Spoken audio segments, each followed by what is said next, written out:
Pourquoi est-ce que nous restons avec un pervers narcissique ou une perverse narcissique? Pourquoi? Qu'est-ce qui se joue vraiment?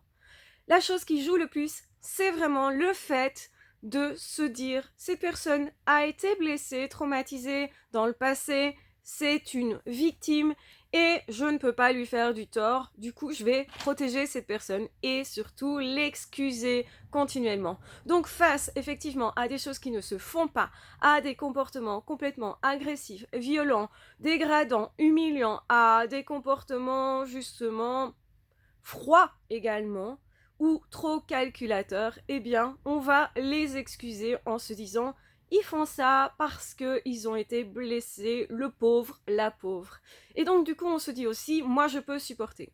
Généralement, la personne qu'ils choisissent pour être en couple ou pour être en amitié ou pour exploiter au niveau du travail, ça va être surtout des personnes sympas, des personnes empathiques, des personnes qui veulent vraiment aider, aimer les autres et qui ont un petit peu cette idée que c'est bien d'aider les autres, que en fait, on devrait tous s'entraider.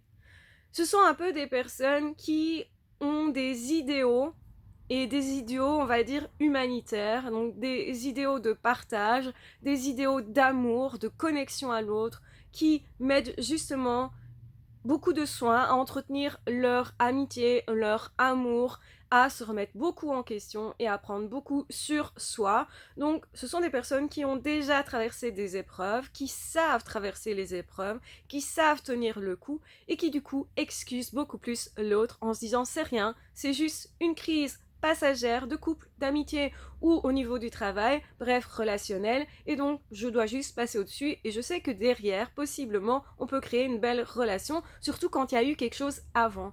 Et c'est pour ça qu'ils vont nous jouer une grande scène au tout début en nous faisant croire qu'il y a vraiment beaucoup d'amour ou d'amitié ou que vraiment on a un grand projet professionnel. Bref, ils vont nous faire rêver pour qu'on mette l'énergie à les excuser. C'est parce qu'on les excuse qu'on continue. C'est parce qu'on les excuse qu'on se dit je peux pas abandonner. Je peux pas laisser une personne qui a souffert comme ça dans l'embarras. Je peux pas abandonner quelqu'un qui a souffert ou qui semble parfois faire des efforts, se remettre en question, alors que c'est que du...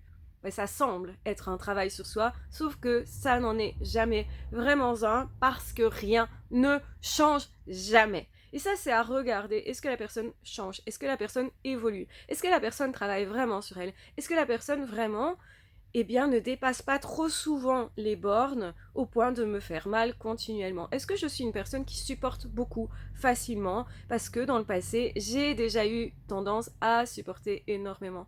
Et si la réponse est oui, attention à vous, vous êtes quelqu'un d'empathique, attention à vous, vous savez que justement c'est comme ça qu'ils vont rentrer dans votre vie et que vous allez toujours trouver un moyen de croire encore à ce rêve parce que vous êtes très rêveur ou d'excuser la personne parce que vous êtes très empathique ou justement un peu des deux, et généralement c'est les deux qui jouent, et donc vous allez continuer dans quelque chose qui est complètement anormal, parce que vous pensez que pour créer un couple, il faut dépasser des étapes, des épreuves. Et c'est vrai la plupart du temps, mais quand il n'y a que des étapes, que des épreuves, c'est complètement anormal et vous ne devriez pas continuer.